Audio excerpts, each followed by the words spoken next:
Abeji abazire hamwe n'abebembezi b'ishomero rya Jireh Junior School erukushango muri ibare Bushenyi erizo babazaguza okusinga kw'ebigyezo bya PLE ebyashohwiro rwa katano.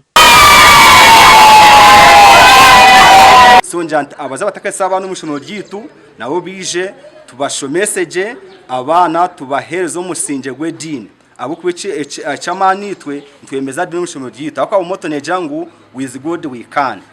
Okurujirara bakuru bishomereri ishomereri rutungira abeji mwendo mu grade yo kubanza n'abeji munano mu grade ya kabiri batyo baheza Nsima ruhangabwa results tutongere tahabwitwe konkana bwemba bazamukama ikintu kusimira mukama no kugira ngo abana babasekora bayokora kandi we are proud ngo ebakozere they can defend it ningashi ayo bahikoma secondary ntugama ngo secondary atwara abana ba Jireh.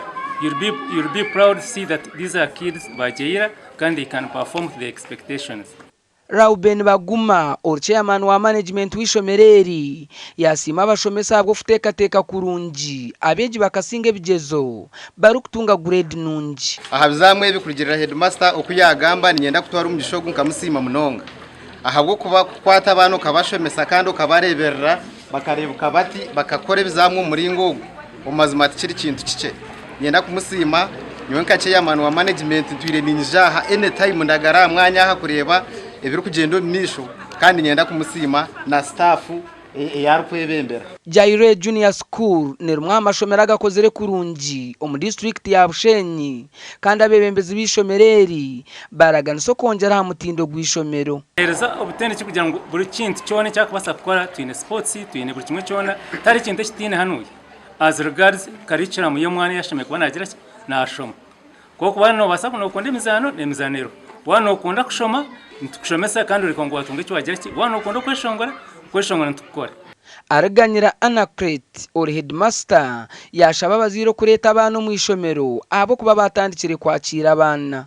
So abazire mwena metabani mu shingiro rya Jireh Junior School kushango mu katago muri Bushenyi tubasi kubagunjura urugwe bicintu cya mu gasho abeja basingire bigezo basima mukama n'abazire babo abo kuba yamba kusinga nisima mukama onyambere kurenga nakoresa agurigetse nabaticha banje n'abazire banje bihereyo agurigetse mwenda kuba engineer kandi nisima bashomesa banje. I have 9 aggregates and I also thank my parents who paid for me school fees plus my teachers who have taught me.